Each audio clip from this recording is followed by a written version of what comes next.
میرے پاس آئیں اور میرے سر پر شفقت سے ہاتھ رکھا اور دکھی لہجے میں کہنے لگیں، بیٹی صبر کرو، لیکن مجھے نہیں لگتا کہ اس گھر میں تمہارا گزارا ہو پائے گا۔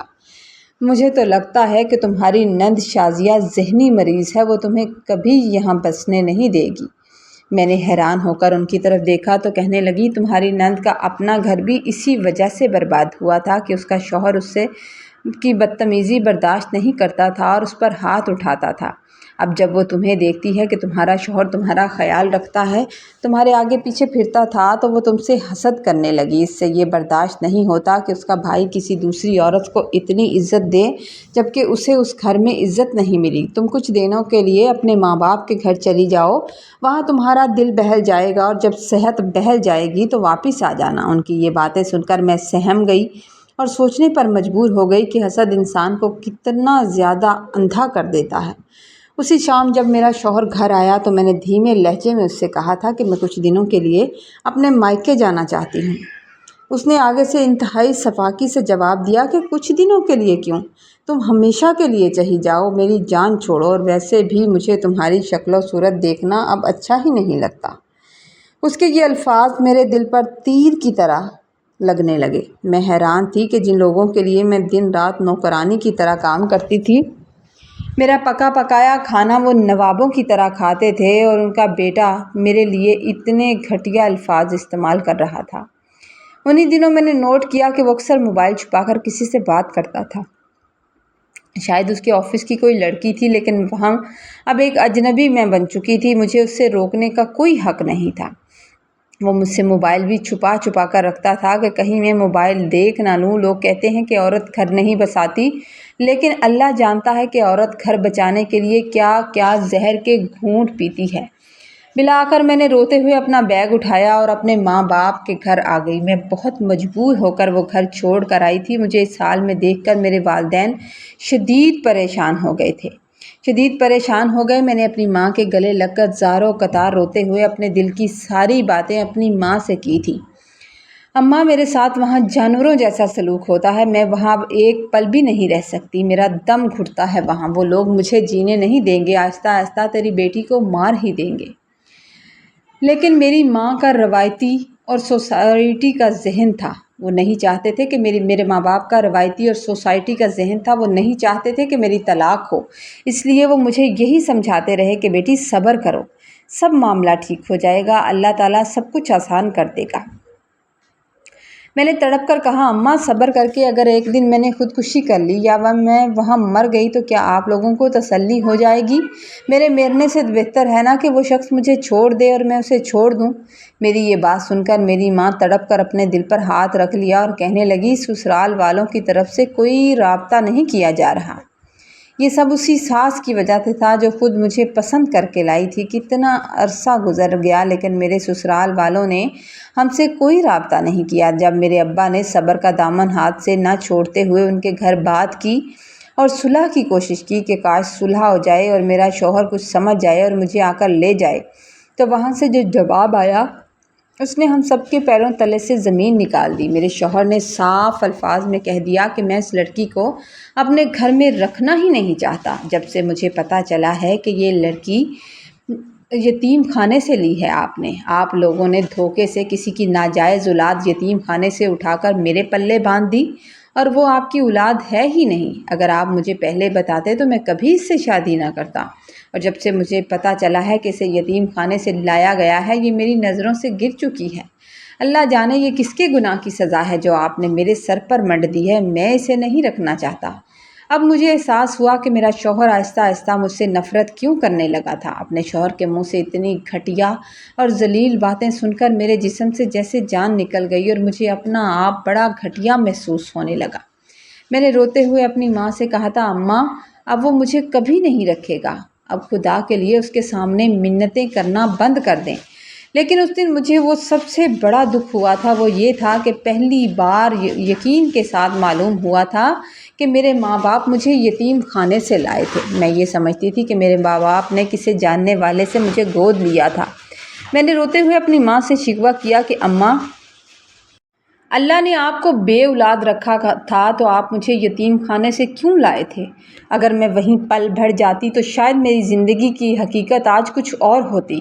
آپ مجھے یہاں لے کر آئے، بیٹی بنا کر پالا، لیکن دنیا نے مجھے پھر وہی پرانا حوالہ دیا کہ میں یتیم خانے سے لائی ہوئی ایک ناجائز لڑکی ہوں۔